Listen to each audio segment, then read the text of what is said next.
Hello, welcome to the channel Why Stories. Enjoy watching. Lying in bed next to her snoring husband, Cristiana Méndez replayed the events of the evening in her mind. Here she brought rat poison, here she took out a large bowl of ground meat from the refrigerator, separated a small portion into a bowl, and quickly mixed in white powder. Then, inconveniently enough, her neighbor Elvira came by, supposedly asking for some salt. Yes, of course.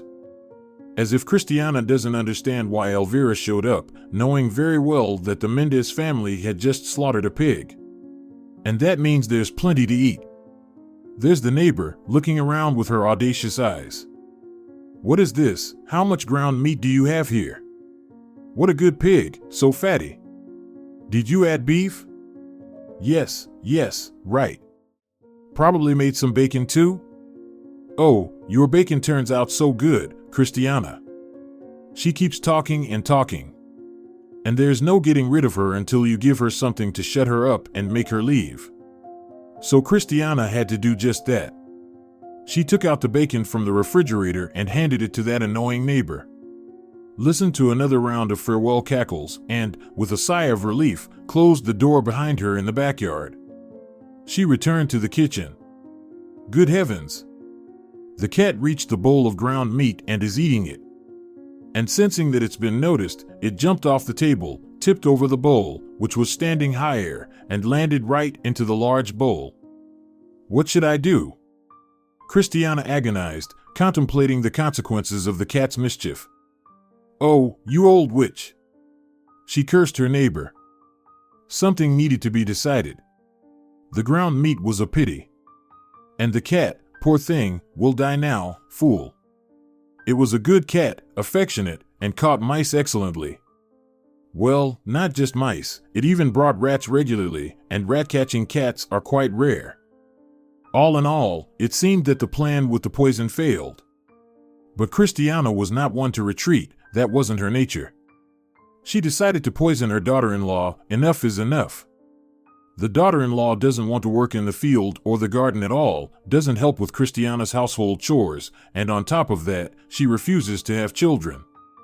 I'm still young. I'm not ready for children yet, she says. Well, what audacity. She lazes around all day, reads some books, supposedly studies online. Ugh. She regularly paints her long nails, but you won't make her peel potatoes, she calls it manicure. In short, she's not a daughter-in-law, but a total disappointment. Anything Cristiana cooks, it turns her stomach. What is this? Fried potatoes with bacon? Horrible. Too greasy, I can't eat something like that. She throws money left and right. One moment she'll buy expensive coffee, the next she'll get various imported garbage that's inedible, avocados, kiwis, different kinds of mango, making a special trip to the city for them. And guess what? She has a car. Her daddy, supposedly, gave it to her. But there's no way you can get her to take you to the farmer's market or anywhere else for a real purpose. She just gives you those wide, mascara-coated eyes and scoffs. I don't have time, I'm busy now. We know what her busy means, she sits in her own internet all day long, may she disappear with it. Cristiana said to her son, "Why did you get involved with that city girl? She won't live properly here, and she'll ruin you, mark my words. City folks can't handle rural life, that's as true as white eggs don't come from black hens. It was a mistake for Fidelio to marry Juliana, oh, what a mistake." Despite Cristiana's opposition to the marriage, who listens to their elders nowadays? They live by their own minds. Try saying a word, and they're up in arms. They get all puffed up like roosters. We'll figure it out ourselves, Mom. Let them figure it out, but keep your pockets wide open. With all these fights, they won't be waiting for grandchildren with them and their father, that's for sure. And those endless sideways glances from Juliana, reproaches, and scandals out of nowhere. So what if Cristiana rearranged things in their closet? Oh, what a scandal! And she said to that arrogant girl exactly what she deserved. How dare you, Juliana, buy such expensive underwear? It must have cost Fidelio half his salary, I'm sure. How dare you, Méndez, rummage through my lingerie? Who gave you permission to inspect my wardrobe? The bride got all worked up like a mad mare. I can't believe we're discussing my underwear and its cost. And why shouldn't we discuss it when the price is outrageous? The mother-in-law didn't give in. Where do you get off? Did you receive a bill from the store? I don't need a bill, my dear. Do you think you're the only smart one? Or do I not know how much they charge fools like you for those lacy stripes? Well, you know, Senora Méndez, this goes beyond any reasonable limits. Juliana shut herself in the room and slammed the door, nearly bringing the house down. And then she went and told Fidelio, and she had a quarrel with her son, damn it. And it continued like that for more than a day. It even reached the point where the family started talking about it to other relatives, ashamed to go outside. Cristiana was on her way to the store when Iván Jiménez, a distant relative on her mother's side, came toward her and pounced on her as if Cristiana owed her for half a year and wasn't in a hurry to repay. What, have you completely lost your mind, Jiménez? Cristiana got angry. I haven't touched her even once. Sure, I gave her a little advice for her own good, but that's all. You know how the youth is nowadays. The youth is normal, just like anyone else. Remember yourself at their age, Cristiana. They're young, they want to live their lives, not stay under your apron. Stop these attacks of yours, or you'll bring trouble upon yourself, mark my words. Tisk, Cristiana sneered contemptuously. So now you're her defender, huh? And what's your sorrow in all of this?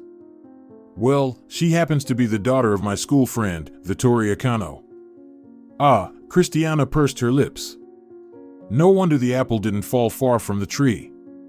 You're a sore spot, Méndez, Iván said, looking Cristiana straight in the eyes, serious and even somewhat sad. A sore spot, she repeated, sighed, and walked away. That incident completely ruined Cristiana's mood, as if she needed any more emptiness in her life. And after a year of such life, the patience of the mother-in-law reached its limit. As soon as Fidelio left for work, his foolish little wife, all dolled up, would rush out, looking repulsive. Where on earth was she going every day? She'd drive her expensive car out of the yard and head towards the city. She'd only return home closer to nightfall. Cristiana cautiously said to her son, mindful of previous scandals, not to interfere, not to meddle in her affairs, and all that. She said it gently, sparing him. So, son, where does your wife go every day? And he calmly replied that she had exams now, you know. Exams? Can you believe it? Oh, Cristiana would have said what those exams were called correctly, but she bit her tongue just in time. She realized that talking wouldn't help, she needed to act more subtly. Cristiana packed her travel bag, told them at home that she was going away for 2 days to the city for some shopping, that she would stay overnight at a friend's place, and early in the morning, she left on the first intercity bus. She did stop by her friend's place and went shopping too, but her main goal was completely different. In a familiar place in the old part of the city market, Cristiana bought rat poison. She always got it there, and she had known the saleswoman for 100 years. So, Cristiana, rats bothering you again? I thought you said your cat is a good rat catcher. Can't handle it, huh? Oh, he can't handle it, he can't. There's this huge, cunning rat that's beyond the cat's abilities. Ah, well, in that case, poison is the only solution. They chatted and went their separate ways, satisfied with each other. Little did the saleswoman know that Cristiana wasn't planning to poison a rat this time. And that same evening, Cristiana was in high spirits, as if it were a celebration. She served pasta with sauce, garnished with herbs and mustard, everything as it should be, to all the guests present. Well, with such a feast, my dear wife, we should have some aguardiente too, Vasco declared. You shall have your aguardiente. I'll bring it from the pantry now, Cristiana promised, smiling. Looks like your mother is in a good mood today, Vasco poked his son in the side. See how generous she is. Don't you wonder what's up with her? In response, Fidelio just shrugged his shoulders, like, who knows?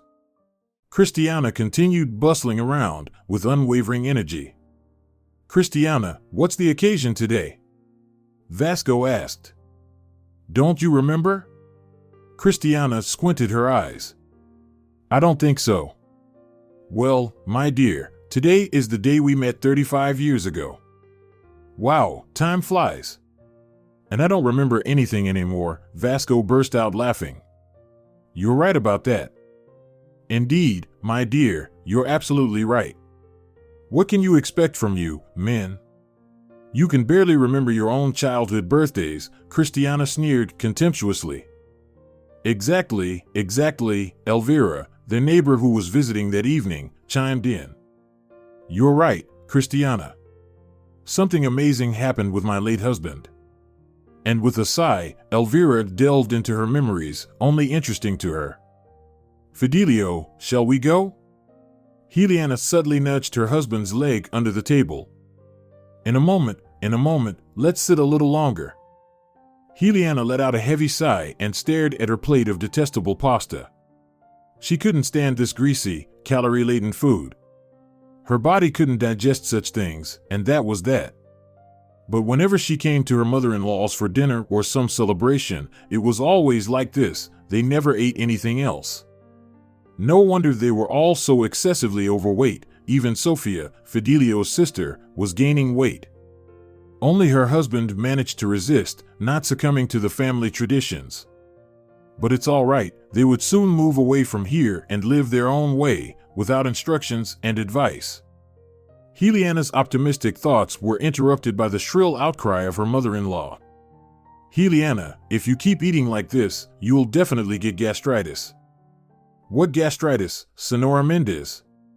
Juliana replied irritably. The usual kind that turns into an ulcer, the mother-in-law cheerfully informed her, clattering the plates. And mind you, young lady, you still have to give birth, and she gestured toward Juliana with a ladle. You should not only think about yourself, but also about your future children. Juliana didn't respond to that anymore, she just made a disgusted grimace. Enough, she thought to herself and let out a heavy sigh. Her husband leaned towards her and whispered, Are you feeling unwell? Maybe eat a few more bites? All right, just for you, her beloved wife said with her eyes. Cristiana noticed it all and subtly smirked. Things were progressing. She didn't expect the entire portion to work, of course, but even half should do the trick. The people, fed with pasta and various snacks accompanied by alcohol, grew sluggish. Heartfelt conversations, jokes, and anecdotes ensued. Then the soul yearned for songs, and Elvira sang a mournful tune. Dímelo hoy mejor que mañana. Cristiana flinched. Conscience, drowned in anger and alcohol, stirred uncomfortably inside her, but she forcefully suppressed that unnecessary impulse and went to brew coffee. She didn't remember much afterwards for some reason. They sang a lot, drank coffee with cookies and apple pie. They lingered for a long time, and it became completely dark outside. Then, they seemed to disperse and go home. Cristiana couldn't recall washing the dishes. Maybe I didn't, she thought in the darkness of her bedroom. She couldn't remember how she made it to bed either. However, she vividly remembered her husband drunkenly shouting some silly nonsense. After lying for a while, Cristiana got up and looked at her snoring husband with disgust. In the dim strip of light from the street lamp outside, he resembled a pile of rumbling chaos, producing the most extraordinary sounds. The kitchen was all cleaned up, which seemed odd. The cuckoo clock showed it was 3 o'clock. Cristiana put the coffee pot on the stove to brew coffee, took out a box of chocolates, and sat at the table, waiting for the bitter drink to be ready. Resting her chin on her hands, she stared out of the dark kitchen window. It was quiet, except for the sound of her husband snoring, faintly heard even through the closed door. The sky, illuminated by distant lights from the highway, appeared as a tiny spot above the pitch-black yard. A cherry branch methodically scratched against the window, bending under the wind. And suddenly, Cristiana recoiled from the table, knocking over a stool. For a moment, she saw a pale blue lifeless face of Juliana in the window. With disheveled hair and crazed, maliciously bulging eyes, she pressed her forehead against the glass, and with abnormally long pale hands with black claws, she pushed against the window frame as if trying to squeeze through and enter the house. Cristiana's heart pounded in her head, in her legs, everywhere. Heat rushed through her, followed by cold chills, and her hair stood on end. She wanted to scream, but no sound came out, only a stifled whisper. "Begone, evil spirit." The vision listened and disappeared. Cristiana slumped to the floor and, with trembling hands, began to grope around, searching for something to hold onto. Rising up, she walked unsteadily towards the stove. She was a strong woman, after all. Having recovered a bit from the initial fright, she composed herself, rummaged through the medicine cabinet, found a sedative, poured half a bottle into a glass, and drank it in one gulp. Then, after sitting for a while, she brewed herself a cup of tea instead of coffee, took out a jar of jam, drank a good amount, and went to the door of the annex, to the inner part. There was no question of going outside after what she had seen. She stopped at the thin temporary door that hastily covered the entrance to her son's half, concealed herself, and listened intently. She didn't hear anything at all. Oh, she had stood like this many nights, trying to catch a whiff of what was happening there. Sometimes it seemed like there was music playing or the television murmuring, occasionally laughter, especially when friends came over, but she could never make out the conversations. It annoyed Cristiana. Once, unable to resist, she partially opened the cardboard door, as it was called in the house, and leaned inside, listening intently. But even that didn't help. The young ones turned on the stereo, and the songs drowned out their dialogue. She only managed to make out something like, "Well, how much longer? Let's wait. And when will we be there? It will all work out, kitten." But just at the most interesting part, the second door, which led from the hallway to the annex kitchen, suddenly opened, and Juliana herself, in an outrageously short robe that revealed everything possible, came out with a cigarette in her hand, followed by her son. "And here I am," Cristiana started cheerfully, thinking on her feet to come up with something. "Well, now do you see?" Juliana asked Fidelio, turning away, her voice trembling.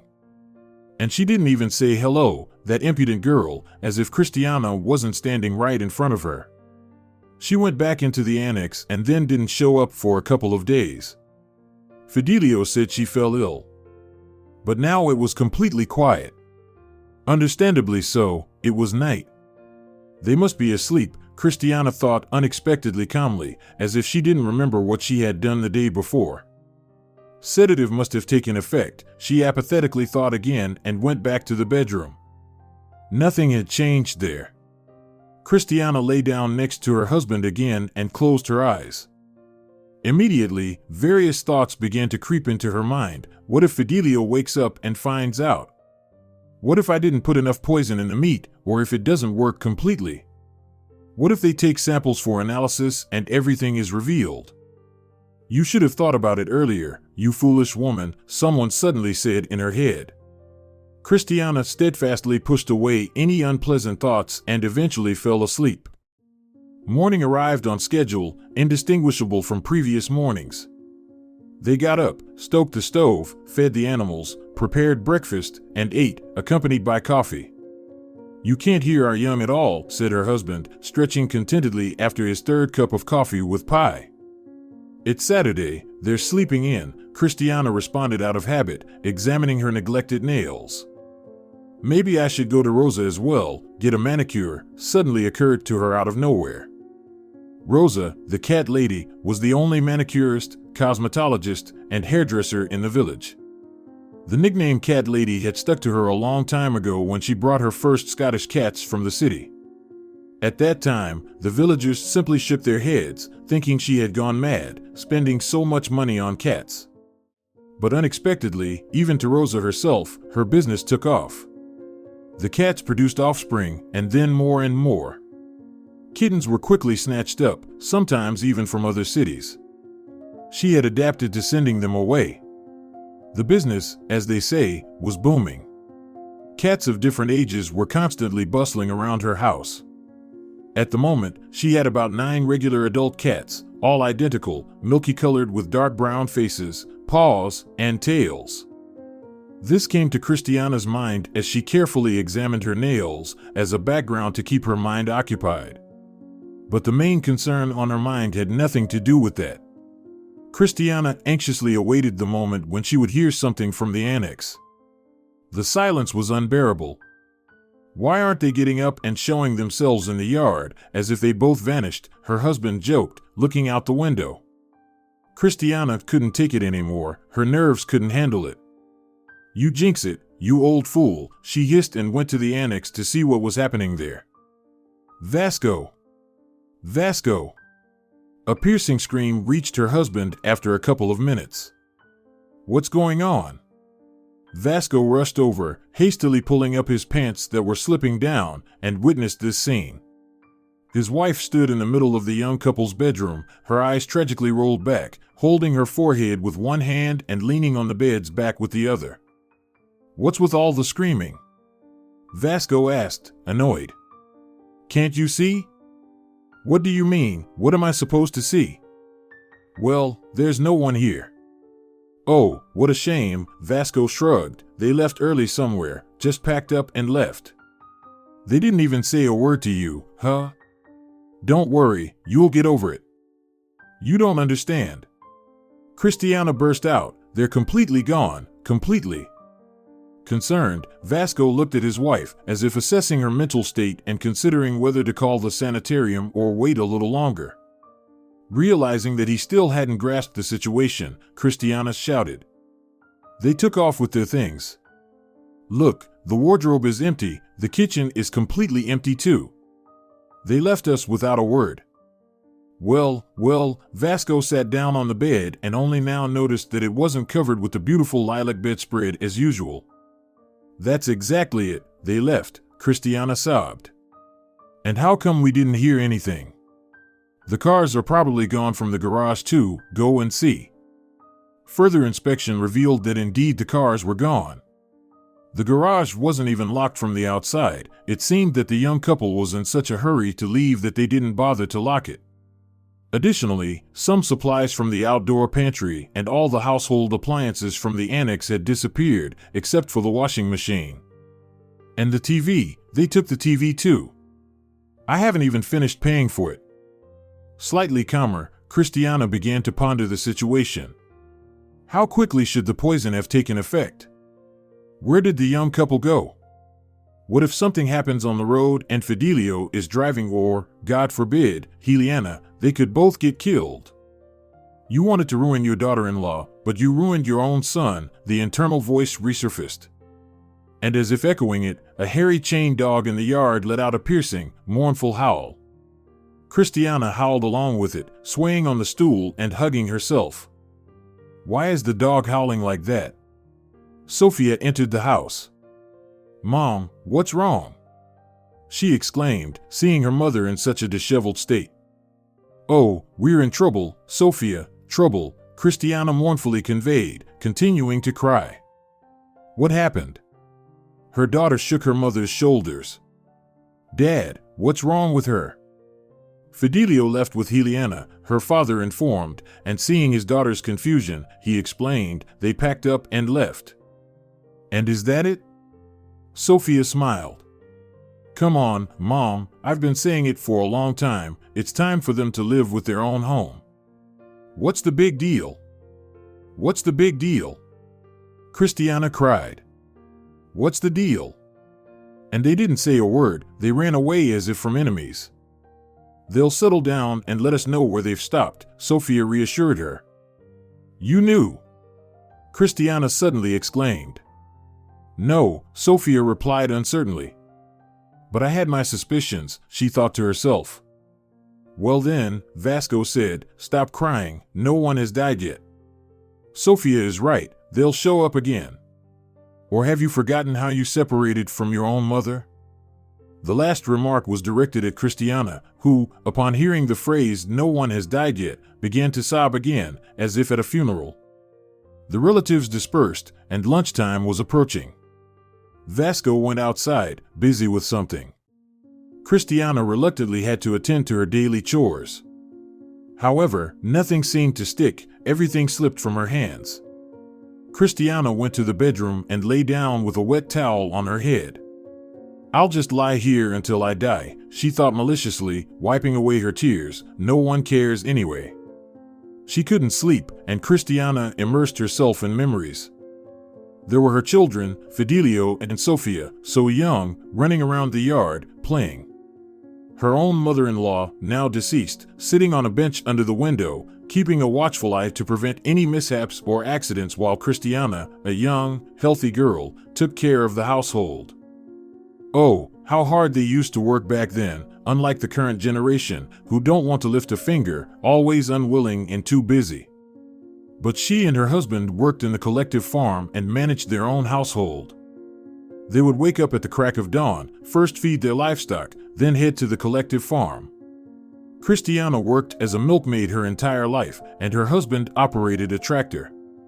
In the evenings, there were still chores to do at home: cooking, washing, ironing. They lived a decent life. They raised their children, and God blessed them with grandchildren, Sophia's 2 children growing up. But Cristiana's mother-in-law was always dissatisfied with something. She didn't wash things properly, didn't cook something right, didn't say the right things. Sometimes she would stand in the middle of the kitchen, hands on her hips. "Cristiana, why haven't you sorted the potatoes yet? They'll go bad." I will, Mom," the young girl would dismissively reply. She used to call her mother-in-law mother, as is customary, unlike the current daughters-in-law. "No need to feed me breakfasts," scolded the mother-in-law. "Go to the barn, I'll keep an eye on things. My hands don't work anymore, but I can lend a hand with words." "Your eyes don't work either, all you want to do is give orders." Cristiana wanted to respond to her mother-in-law, but she restrained herself and remained silent. Not like Eliana, bless her. Cristiana's sad memories were interrupted by a sharp ring at the door. Who could it be? "The gate is always open, all our own villagers know it and come and go," thoughts rushed in her mind. It seemed that someone unfamiliar had come. And indeed, the front door slammed shut. Vasco's voice boomed, and another male voice joined in. The bedroom door opened, and Vasco, peeking inside, said, "Cristiana, what are you doing here? Can't you see? I have a headache." His wife snapped, sitting up on the pillow. "Who brought someone here?" The local police officer, Ramon, came. "The police officer?" Cristiana panicked, jumping off the bed. "Yes, he's asking for you." "Why?" Cristiana felt dizzy, and the room swayed like in a fog. "Something unpleasant has happened. Come on, see for yourself." "Oh, we have heavy sins," Cristiana muttered to herself, holding her heart, and walked unsteadily on cotton legs to the kitchen. There, indeed, sat Ramon, as the local police officer was called by the villagers. "Good day," he raised his cap. "Hello, Ramon," Cristiana replied. "Are you here for something or just for a cup of coffee? Or maybe something stronger? We made pasta yesterday, there's a lot. Would you like to try it? How's your mother doing?" "Thank you, everything is good." "I'm on duty, we're not allowed," Ramon defended himself, but still glanced at the sideboard. "Actually, I'm here on official business regarding a certain matter." Cristiana fell silent, feeling overwhelmed, desperately swallowing air. "Granny Moreno came to the police station this morning," the police officer continued, taking out some papers from his folder, "with a complaint." "A complaint? Patricia Moreno?" Cristiana and Vasco asked in confusion. "What does that have to do with us?" "Well, yes," Ramon frowned. Patricia Moreno, 83 years old, was the most annoying troublemaker in the village. Despite her advanced age, she moved faster than the young people, always present everywhere, always knowing everything, and no event could pass without her active involvement, at least in discussions. Here's the thing. A cat came to her last night, and she claims it dropped dead right in the middle of her hut. But first, everything around her, excuse my language, was covered in some unbearable filth. It's recorded in the victim's statement. Ramon, frowning, looked around the Méndez family. I didn't understand, Ramon. The homeowner stared at the police officer in astonishment. What do you mean, a cat? Apparently, it's yours, Vasco, Ramon grinned. Cristiana sat quietly, immediately understanding the situation. Mentally bidding farewell to the cat yesterday, she could never have imagined that Patricia Moreno would be the witness to such a gruesome death. Well, shall we go see the cat? The officer said, standing up. Where to? The homeowners didn't understand. To Moreno's place. The cat is still lying there, a huge striped tomcat. It seems to be yours, indeed. She insists that you rectify the consequences and compensate her for the moral damage. What the hell? Vasco cursed. I'll take care of her moral damage now. No, Vasco, Cristiana unexpectedly intervened. Let's go, enough of this. You know her, she'll get anyone she wants. We should go, Ramon said, slightly embarrassed, or I'll have to go to the station and file a report. What is this report for? Vasco exploded. Did I vomit on her floor or something? If it is established that the cat belongs to you, the responsibility for the damage caused by it falls on the owners, the police officer explained, adding, Don't get angry, Senor Vasco, it's just protocol, you understand.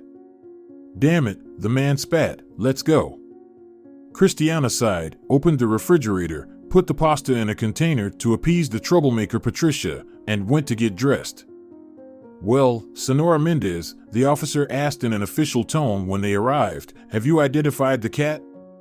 Yes, sadly I have, Cristiana agreed, it's my cat, my own, and she even shed a tear. With sadness, the couple returned home. Cristiana agonized, hoping not to hear about an accident on the road involving her son.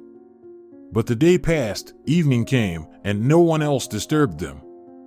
The house was unusually quiet, not a sound came from the annex. Cristiana cried bitterly, unaware of what awaited her. The following week, there was no news from their son and daughter-in-law. Overwhelmed by longing, worry, and guilt, Cristiana succumbed to a severe cold. Her head was splitting, her whole body ached as if on fire. Vasco took care of her as best he could. Their daughter initially helped a lot, but a few days later, her own child fell ill, and now she came rarely, torn between her sick child and her mother.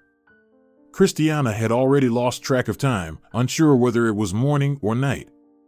She would briefly fall into a heavy, painful sleep and wake up when she had to.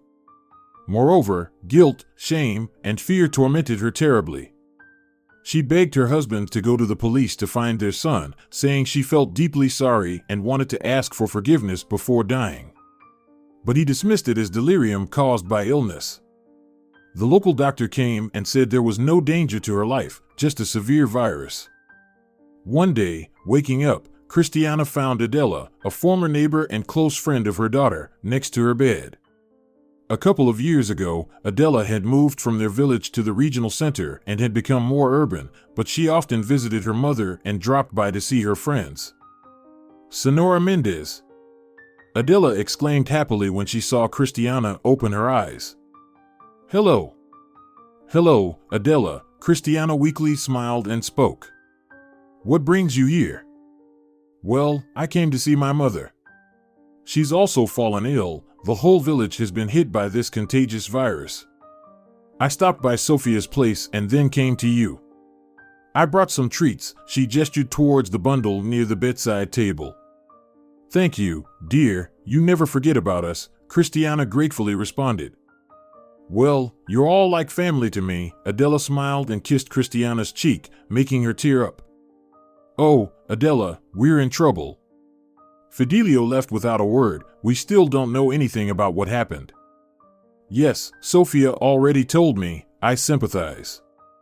Thank you, my dear. And why didn't he marry you?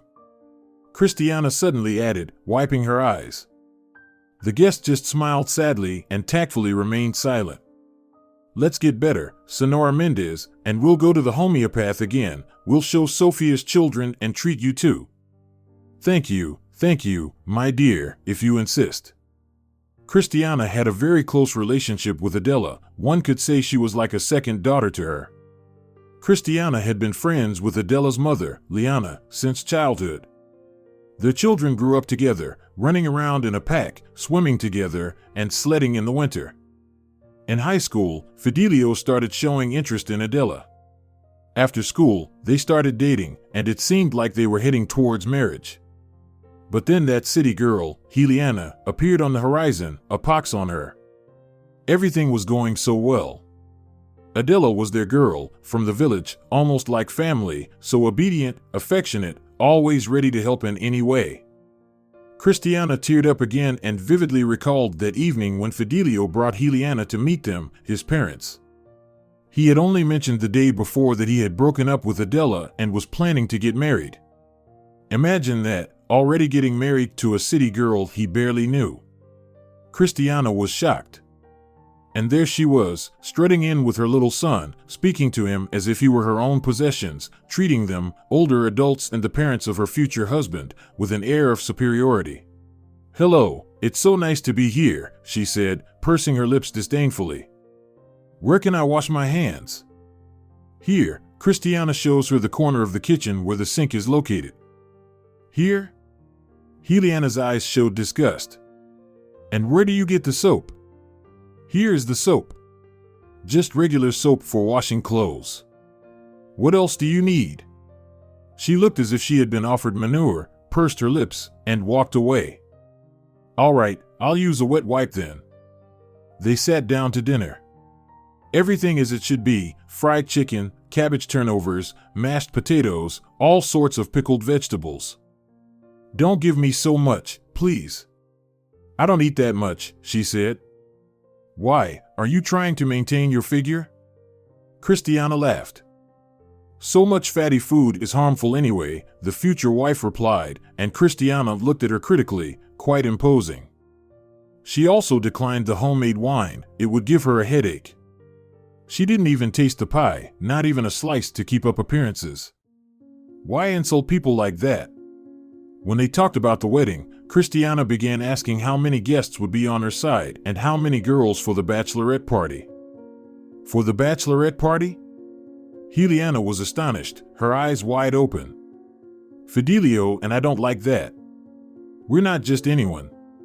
No surprise parties, no annoyances, no silly contests.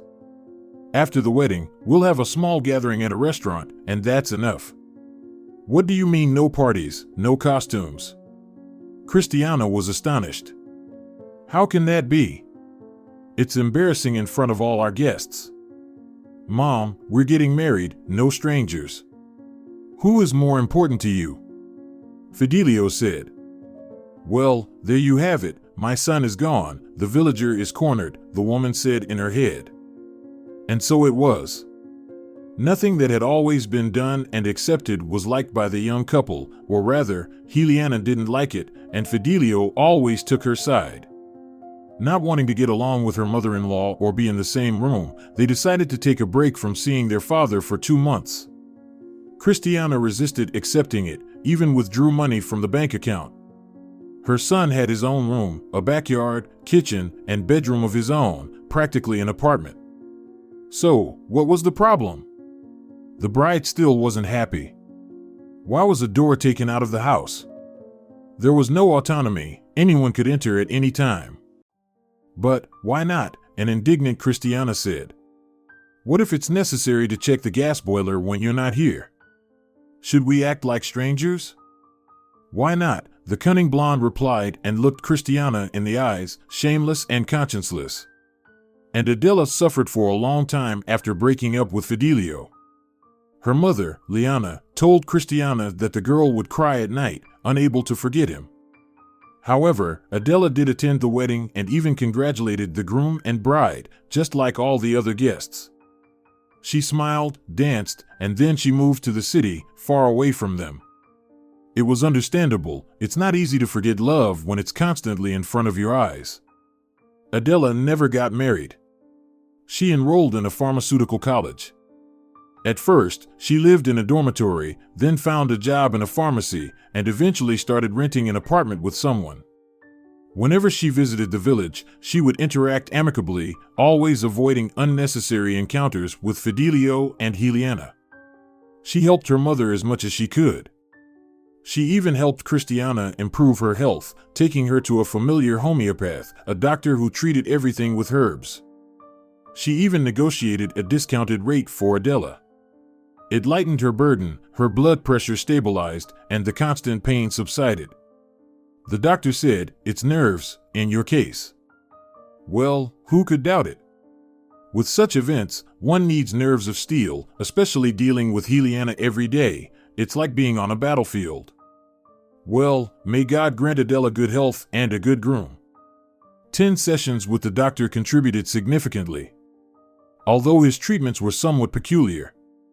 He would put his hands on her head, murmuring something, and she would feel drowsy. Then, when she seemed to regain consciousness, he would give her a tablet and some powders to take it home. But overall, it helped. Once Cristiana regained her strength, she began to plan another trip to the city to see the homeopath. She called Adela to arrange an appointment, as it had become their routine. She packed her things, told her husband she was leaving, and headed to the bus stop.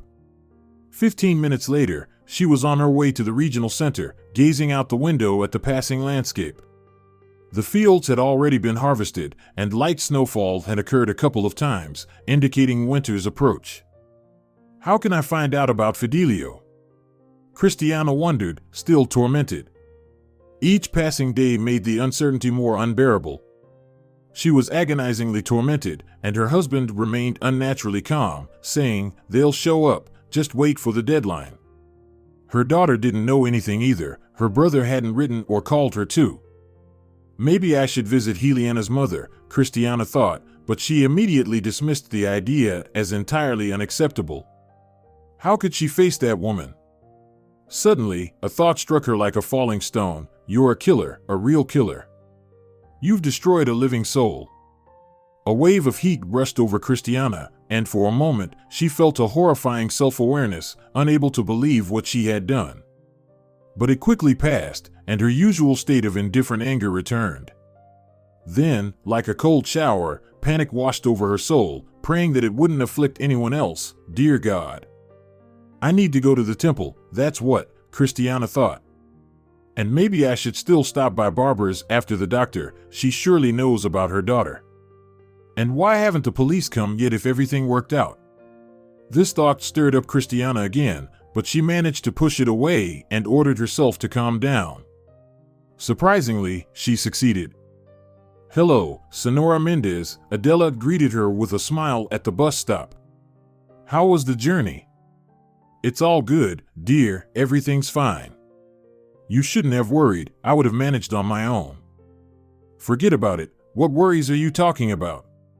"Give me your bag." "Oh, darling, you shouldn't be carrying bags. You're still young, you need to take care of your health." "Not far to carry," Adela laughed. "I have a car." "You bought a car?" Cristiana was surprised. "Yes, and I got my driver's license too." "I've been driving for 2 months now," Adela proudly announced.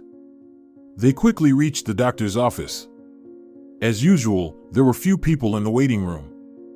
It was understandable, as it was a private medical center and each consultation cost a pretty penny.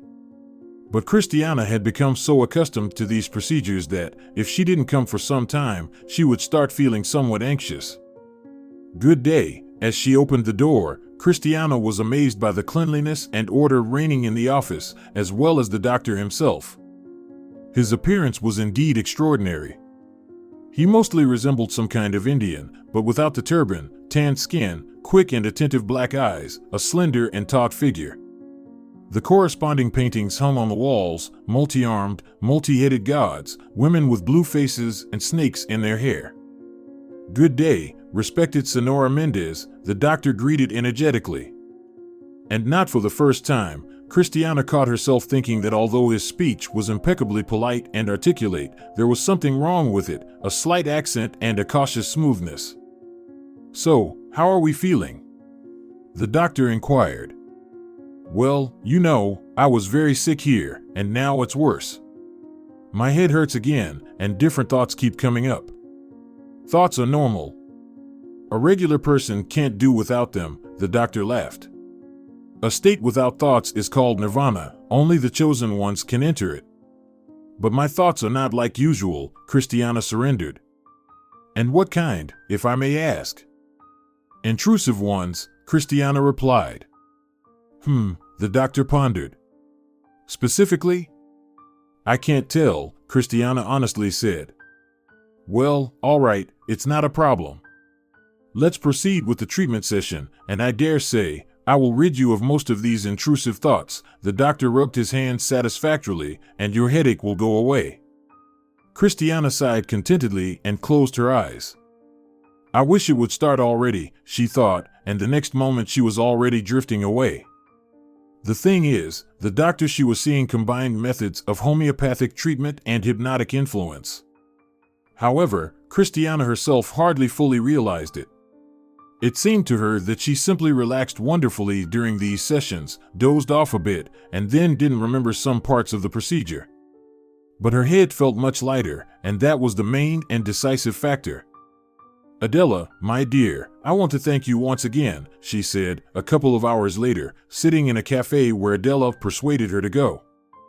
The atmosphere was very pleasant, small tables, various knickknacks on the walls, and the desserts were delicious.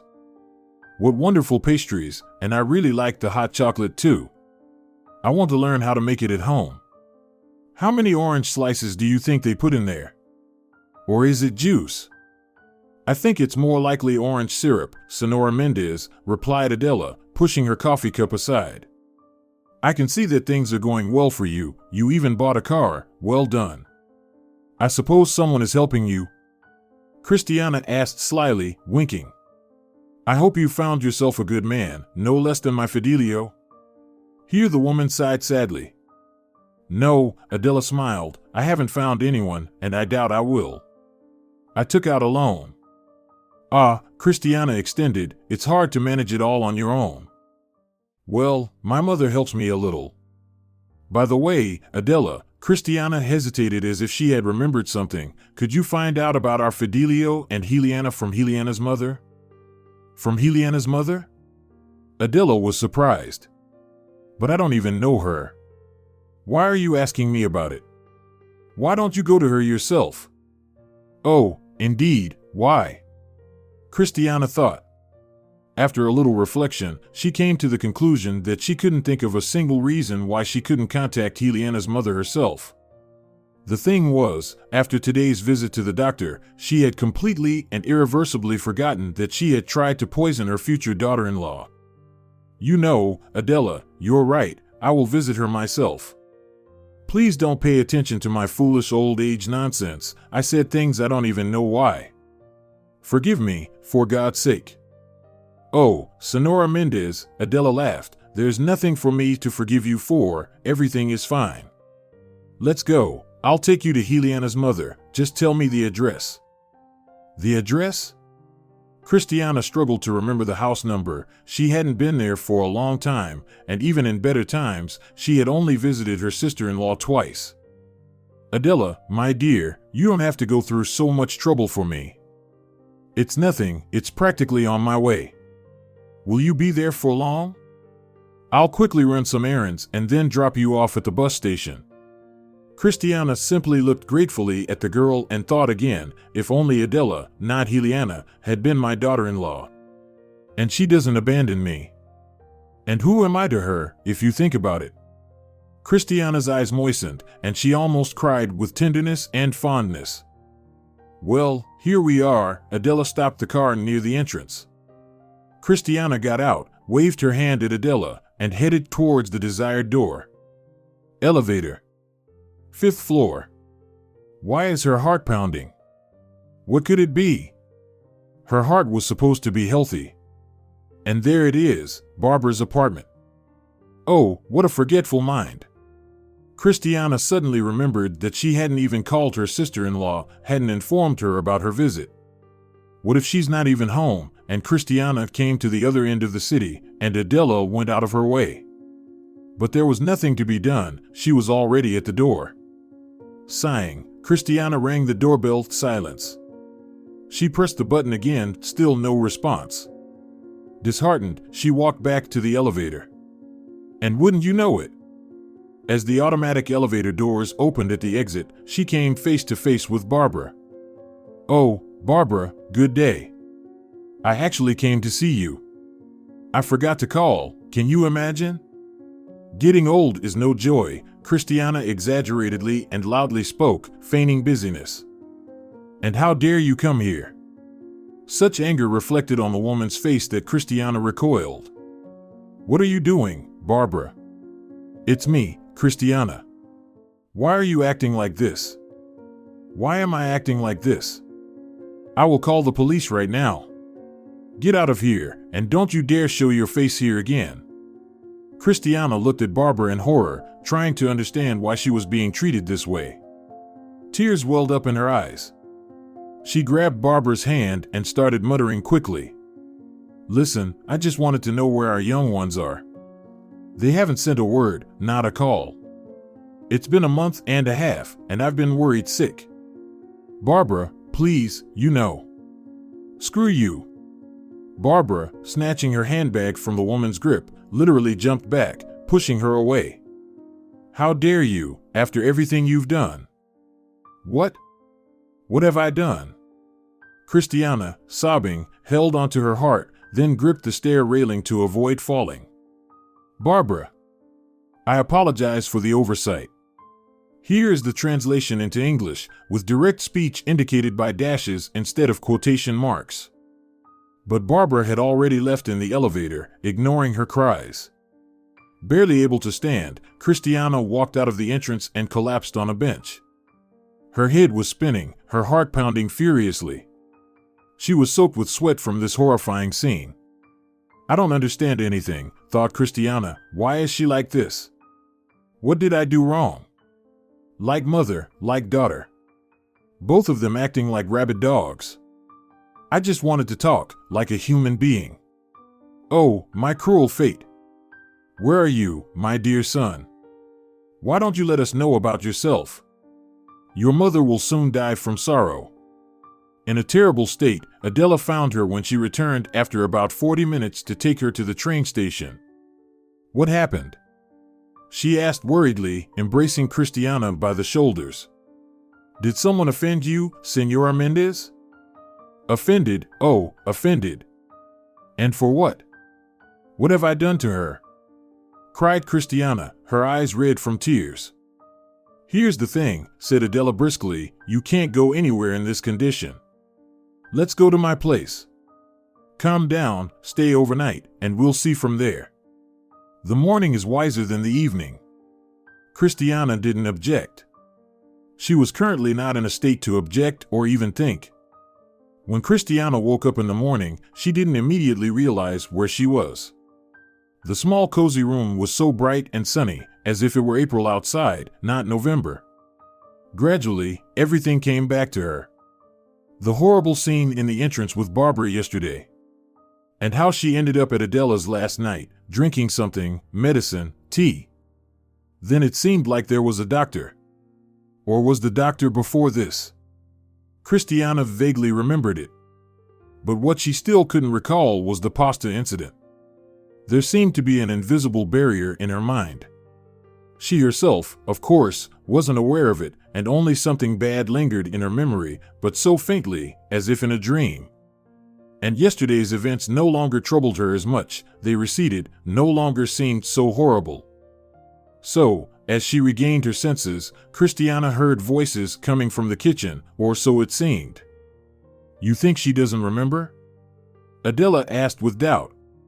Cristiana had no doubt that it was indeed Adela. "Of course, she doesn't remember," a muffled, strangely familiar male voice angrily replied. "Such strong conditioning cannot be bypassed by an average intellect."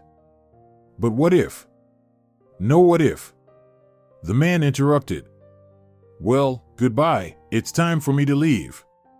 Then they started speaking even more quietly, the front door closed, and everything fell silent. Cristiana got up, got dressed, opened the glass door, and walked into the hallway. "Good morning." Adela appeared from the kitchen wearing a long housecoat, holding a cup in her hand. "I was about to wake you up. Here's some coffee. Would you like some?" "Good morning, my dear. I don't drink coffee, my blood pressure is high, and the doctor advised against it." "All right then. Wash up, and I'll be waiting for you for breakfast." "Thank you." Cristiana smiled and went to take her morning ablutions. In the small kitchen, it was quite cozy: lace curtains, cups, a beautiful white set of furniture, a TV on top of a tall refrigerator, all new. Cristiana also liked the bathroom, tiles, and a washing machine of some unknown model. "You rent this apartment with your friend, right?" inquired Cristiana, examining the surroundings. "And where is your friend?" "Yes, I used to rent it with my friend," said Adela. "Used to, but now I rent it alone." "Nice little apartment. Must be expensive, I suppose?" "Some acquaintances left it to me with only utilities to pay and take care of things while they are away." "Great!" exclaimed Cristiana. "You're lucky. Have you ever thought of going back to the village?" she suddenly asked, not knowing why. "No," sighed Adela. "There's no one to go back to. I'll finish my training next year and find a better job. You need to get married, find a good guy," and Cristiana gently stroked the girl's hand. "Wouldn't hurt," smirked Adela. "But good guys are scarce, they get taken quickly," and she laughed at her simple joke. "You know, my dear," confided Cristiana, "how much I wish for things to work out between you and Fidelio. I wish that witch, Juliana, would disappear somewhere. Let him divorce her. He loved you, I know, and I think he still does. But she ensnared him, that witch." "Sonora," Adela lowered her head, "there's no need for that."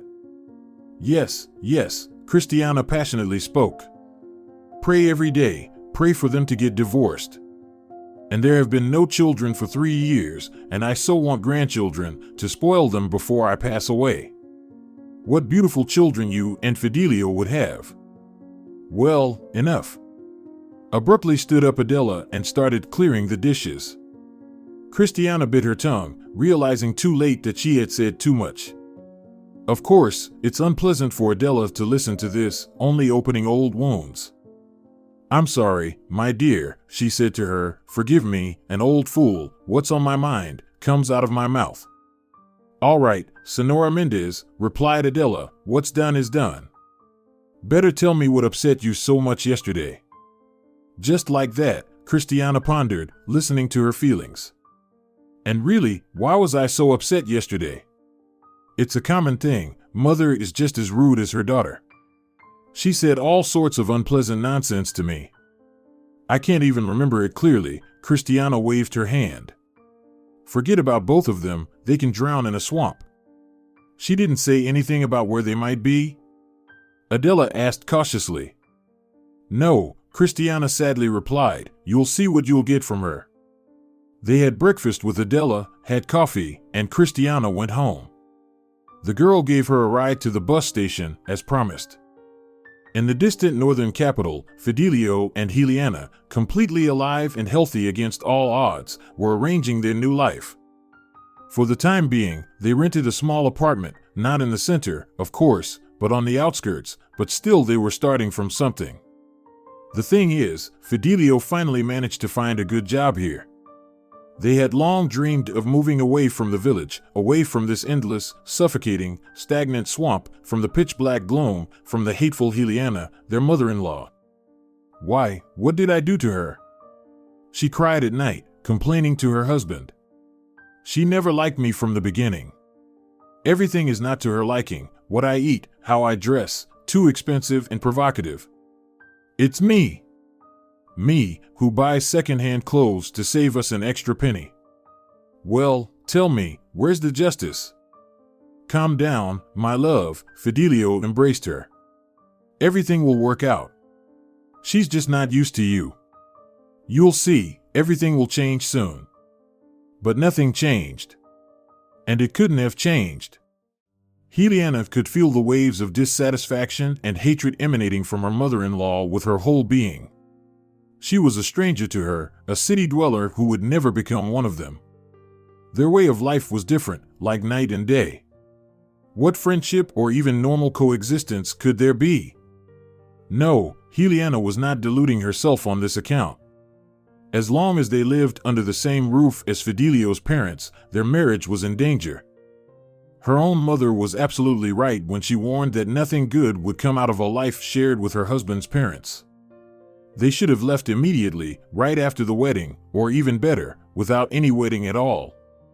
Who needs those silly ceremonies now, the dress, the veil? And what about those repulsive, humiliating spectacles with Ransom, a crowd of guests, most of whom you see for the first time and probably the last in your life, their curious, greedy, insolent glances, vulgar jokes, drunken shouts, and obscene songs? Ugh! Heliana shuddered at the memory of how it could have been. Thank God they managed to avoid that nightmare. She had seen enough of such things at weddings of her friends, but here, in this gray, backward village stuck in the past century, all of it takes on truly monstrous, exaggerated forms. And the endless dirt. Yes, there's running water in the house, and even a heated bathroom, but everything is half done. Rusty pipes on the outside, a stripped bathroom, walls covered in mold. And the kitchen is no better. It's best not to mention the courtyard, a dump of unnecessary trash, pits, ruts, and impenetrable dirt. Do they actually enjoy living like this? That's why she insisted on having their own tiny apartment, just to avoid meeting her mother-in-law every day in the same bathroom. But even that didn't help. She endlessly annoyed her, every single day for the most trivial reasons. Oh, you're not up yet, it's already time. She makes a displeased face, as if it's not Saturday, and people sometimes want to sleep. Or, and you're going to feed your husband with this? Horror and disgust in her eyes. A normal fish soup tom yum, Fidelio really loves it. It's not greasy like all their horrible dishes. A beautiful diet soup and avocado salad. But she doesn't like anything. She sticks her nose into every hole. In the end, Heliana couldn't bear to live like this any longer. She gave Fidelio an ultimatum: either he does something to get them out of here, or they get divorced. It was a difficult decision for her as well. It's unknown what she would have done if he had chosen divorce, because she loves him so much. But Fidelio truly loved her too, so he started looking for remote work either in the capital or in a big city. For several months, there were no worthwhile offers. Well, that's understandable. It's not easy for a person who has just graduated from an agricultural institute to find a decent job. But then luck smiled upon them. A job was found in a big city, and the starting salary was good. They had to leave as soon as possible. The employer wouldn't wait. She was in a great mood on that day when she met her mother-in-law in the living room. She thought that since they would be leaving soon, she could try to bring some positivity at the end. Later, when they were gone, Fidelio would still miss them, his parents, after all, his childhood home, even though it was like that. It upset her, but he grew up here, his fondest childhood memories. In general, she came with goodwill, brought a box of chocolates, thinking of having a cup of coffee with her mother-in-law and having a normal conversation. She didn't plan to talk about the upcoming departure right away, later, with Fidelio present, but for now, she just wanted to improve their relationship a little. Good day, I brought this. The mother-in-law critically examined her, like a commander before a battle. Is there a celebration today or something? No, there's no celebration, Heliana smiled, just because. Should I make you some coffee? Yes, graciously agreed the mother-in-law, sinking into the armchair in front of the TV. The TV never turned off. Once they turned it on in the morning, it would blare all day long. Silly series, endless talk shows, and other brainwashing stuff seeped through the lives of these not-so-young people. Even when guests came, even if they were talking about something, they still didn't lower the volume. Heliana was often amazed. Why, doesn't it bother them? But apparently, it didn't bother them. It was a long-standing habit. It made her cringe, but they were fine with it. Heliana opened the cupboard where the package of whole bean coffee was. Are you going to make coffee now? Cristiana looked at her keenly. We have an electric coffee maker here. Another habit that Juliana couldn't get used to. She liked to brew coffee herself and didn't like using an electric coffee maker. Okay, she obediently agreed, but I'm going to make myself coffee in a pot. Fine, the mother-in-law just pursed her lips in displeasure. They sat down to drink coffee. The TV mumbled something mundane, and Juliana didn't pay much attention. The mother-in-law stayed silent, waiting for Juliana to say something. She had to speak up. She couldn't just sit there silently. What are you knitting? The daughter-in-law pointed to a plastic basin with green balls of yarn next to the armchair, where a colorful project was beginning on the knitting needles. Socks, warm winter socks, for everyone on the holiday. The mother-in-law smiled for the first time since Juliana arrived.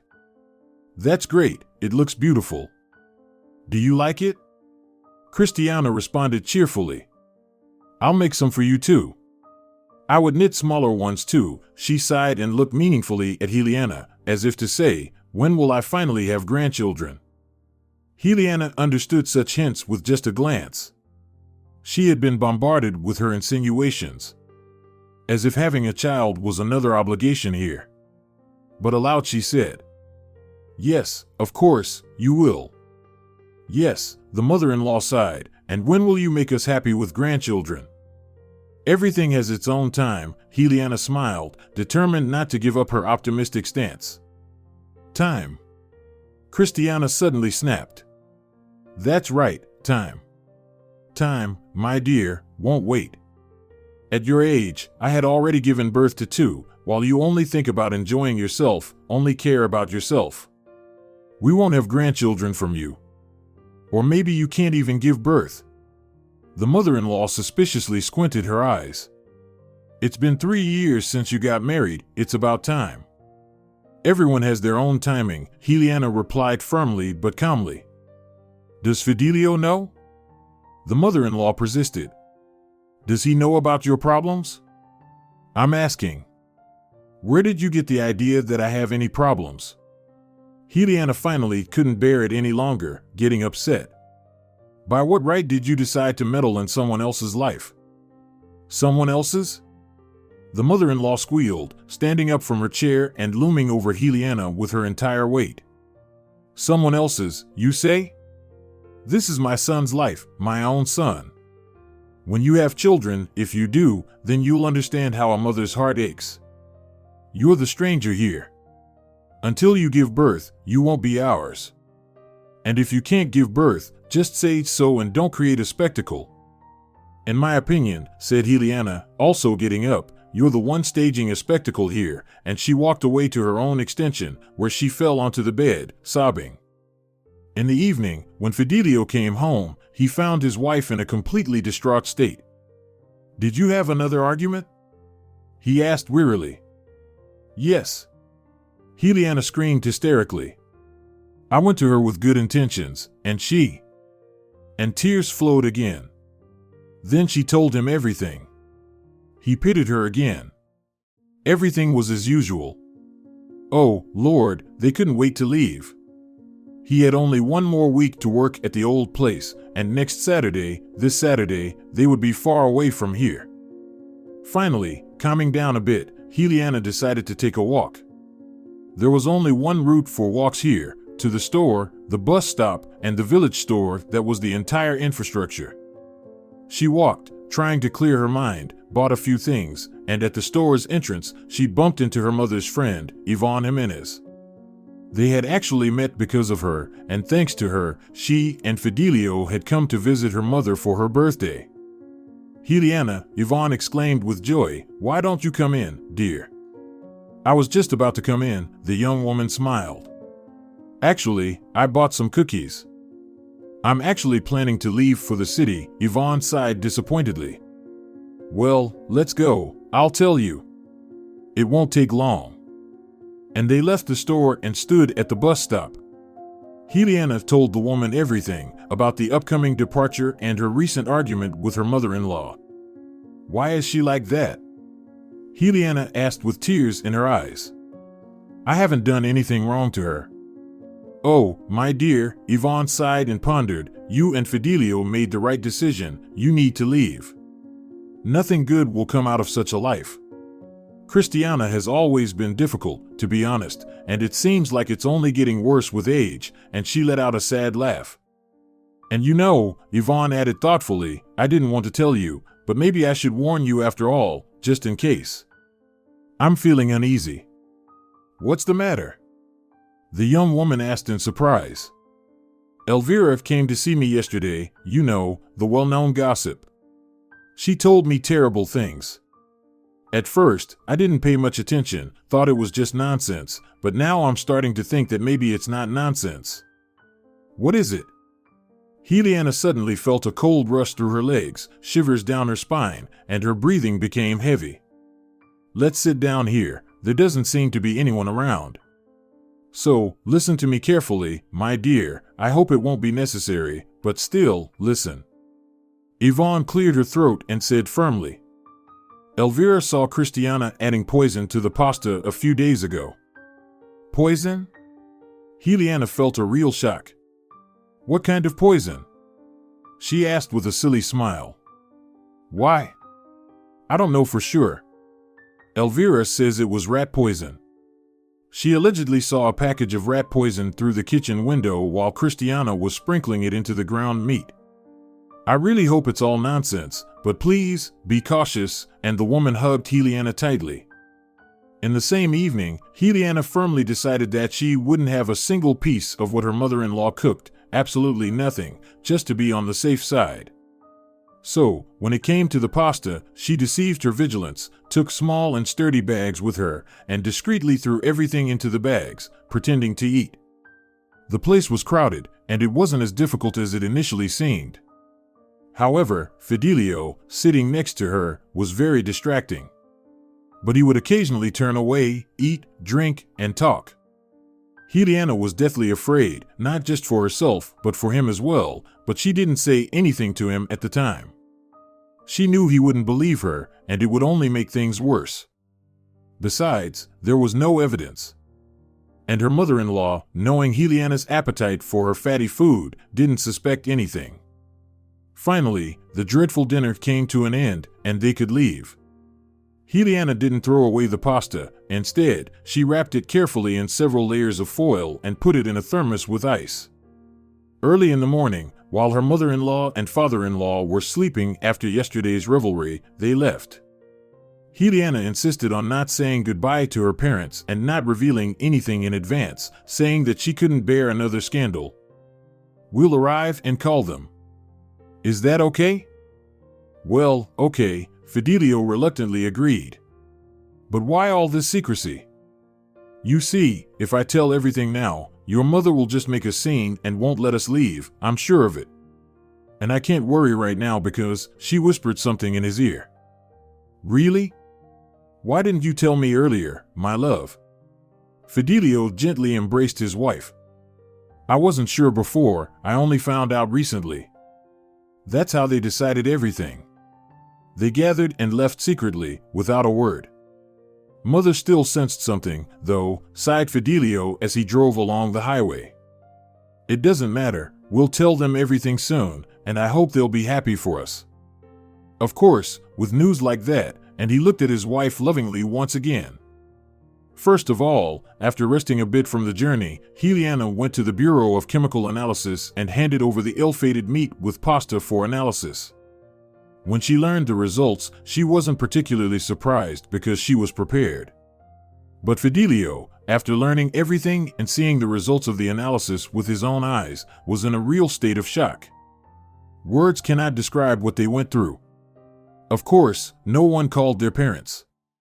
In light of recent events, Juliana's husband didn't even want to hear about his mother. He even considered going to the police to file a report.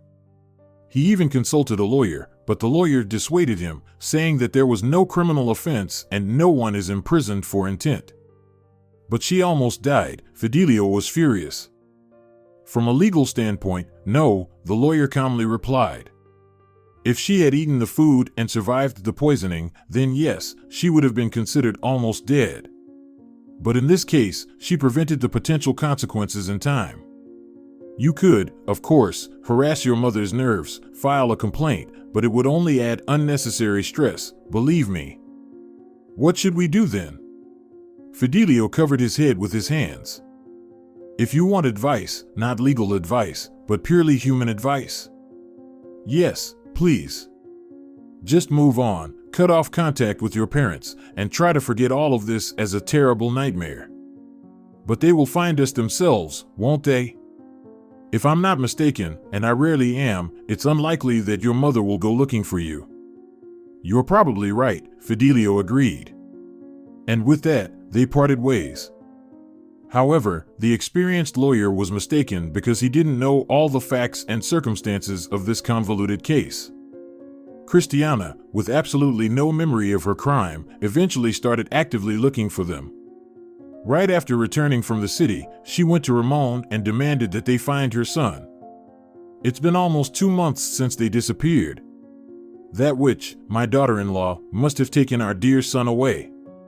Haven't they contacted you or written to you at all? No, exactly. There's been no news, none at all, Cristiana sobbed uncontrollably, wiping her tears with a handkerchief. Do you insist on a search? But there were no life-threatening circumstances when they left. Then search. That's your job. Who knows what might have happened to them? It can't be that our own son would just disappear without a word.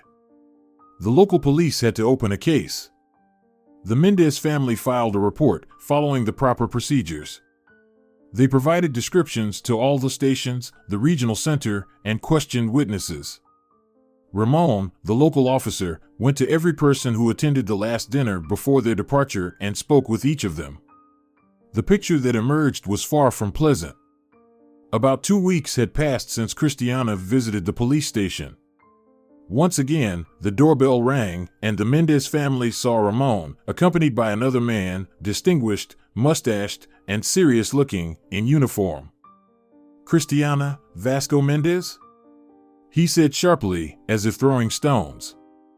Yes, the couple replied, that's us. Allow me to introduce myself. Major Nicholas Prieto from the Internal Service. Investigative actions have been taken based on your report of the disappearance of your son, Fidelio Méndez, the man in uniform officially reported. And what? Cristiana asked, her voice strained, feeling a sense of impending doom from those official words. The investigation revealed circumstances that indicate your guilt, the mustached major pronounced, looking directly at Cristiana. My guilt, she exclaimed, interrupting the official. And may I ask, what is my guilt? My son is missing, or aren't you aware? In light of the aforementioned, I inform you that a warrant has been issued for your arrest, the major continued calmly, ignoring the woman's statement. What? Cristiana laughed mockingly, her face turning crimson. You've all completely lost your minds. Indeed, Ramon, Vasco finally spoke up, who had remained silent until then. What's going on with you? Ramon shrugged guiltily, avoiding eye contact. You are to accompany me to the detention facility, the visitor maintained his stance. You may gather your belongings. Please sign here. Oh, go away, all of you, Cristiana said, sitting down on a stool. I'm not going anywhere. This is some kind of stupid prank, right, Ramon? Ramon remained silent, subdued. You are being charged with deliberately causing harm to the life and health of your daughter-in-law, Citizen Juliana. This is madness. Vasco, breathing heavily and clutching his chest, slowly sat down on a stool. Wife, do you understand what they're saying? Of course not, Cristiana snapped. It's utter nonsense. Our son is missing, and they're here staging a circus. In the event of noncompliance with the orders of the official, I have an order to detain you, the major almost confidentially informed them, waving his hand. As if waiting for a signal, 2 tall men in the same uniform entered the room. Cristiana turned pale and began gasping for air spasmodically. The entire village gathered to witness Cristiana being taken away in a police car with bars. Look at what's happening, Holy Mother Protector. What is going on here? I knew it wasn't for nothing. Patricia Moreno, standing in the front row, ominously wagged her crooked finger. And her cat died, and everything around was covered in terrible filth. It was impossible to breathe for a week. And Elvira was the only one missing from this curious crowd. The investigation lasted for several months. During this time, the entire district, up to the regional center, was aware of the events. And the village buzzed like a beehive. The most incredible rumors circulated. Cristiana poisoned her daughter-in-law to death, they buried her in the city, and now they're going to exhume the body. They've already dug it up long ago and sent it for examination to the capital. Did you hear that Juliana was pregnant? It's all nonsense. She didn't poison anyone, the rat poison accidentally got into the meat. The cat is to blame. It showed up in the kitchen at the wrong time and vomited right into the bowl of ground meat, and Cristiana didn't notice. No cat vomited anywhere. These are all diabolical tricks. Accidentally, indeed, the poison got mixed up. Both the meat and the rat poison were on the same table. There was nowhere to turn. The kitchen is small. You've got it all wrong. It wasn't Cristiana poisoning her daughter-in-law, it was the other way around. It just turned out that the dosage was too small. Cristiana, being a large woman, didn't feel the effects, but it got to her head, which is why she seemed like she was going mad. And they locked her up in prison before the trial to protect her from Juliana's vengeful relatives. And there were even more incredible versions. It was their son, Fidelio, who poisoned his own wife and framed his mother because their son still loves Adela, but Cristiana was against it. It's not at all like that. Cristiana was cursed, that's the truth. She was hexed, and unknowingly, she added poison to the meat. And the cat paid the price first, the little thief. And Juliana is alive and well, and she's going to give birth soon. Strangely enough, the last version was closest to the truth, which was as follows. During the investigation, Cristiana denied everything. She cried, wrung her hands, swore and vowed that she was not guilty of anything, didn't poison her daughter-in-law, didn't buy any poison, and didn't add anything to the meat. But the cat died because Patricia Moreno, that hag, put a hex on it. The investigators frowned and quickly wrote something down in their papers. Then they subjected Cristiana to a lie detector test. They attached various sensors to her and made her answer the same questions. The results stunned everyone. The detector showed that she was telling the pure truth. But now it became a complete mess because the witnesses' testimonies and the results of the pasta and meat samples, as well as the exhumed cat, all clearly pointed to rat poisoning. But if not Cristiana, then who had tried to poison Juliana? They continued searching. Another investigator was sent from the regional center. He started from scratch, unraveling the threads gradually, slowly, and patiently. He questioned all the Méndez family members again, and, of course, Patricia. The latter gave the investigators more trouble than anyone else combined. I'm telling you, like it or not, the devil possessed their horrible cat, and Cristiana was under the devil's guidance. Yuck, the interrogator spat and drank liters of the strongest coffee each time after questioning the crazy old woman. The shopkeeper testified during the investigation that she had sold a factory-packaged rat poison to Cristiana Méndez. They checked the cash register and everything matched. On that day, they only bought rat poison once. And through the persistent questioning of the village neighbors, an old story about Fidelio's relationship with Adela and the reason for their breakup came to light. Apparently, it was the reason she left for the city. The investigator pondered this and organized face-to-face confrontations, cross-examinations, and various clever investigative actions that revealed things that many of the case's participants had never known before because these things had been carefully concealed. Are you familiar with this woman? Of course, she's the daughter of my school friend. Did you know that she was dating your son? Well, of course, we all knew. It's a shame it turned out this way, Cristiana sighed. And were you aware of Adela's pregnancy? What? The investigator with satisfied jotted something down and didn't say another word. The next day, the questioning continued with other participants. Are you familiar with this citizen? Yes, he's a doctor I always went to in the regional center. Do you know the specialization of this specialist? He's a homeopath, I believe. And what is your specialization? I'm a licensed psychiatrist. Do you admit to hypnotizing Cristiana Méndez? Yes, I used suggestive techniques on her. And lastly, Adela was interrogated. Are you familiar with this citizen? Yes, Adela reluctantly answered. What is the nature of your relationship? That's my personal business. The only business here is mine, and it's a criminal one. Please answer the questions or you will be placed under arrest.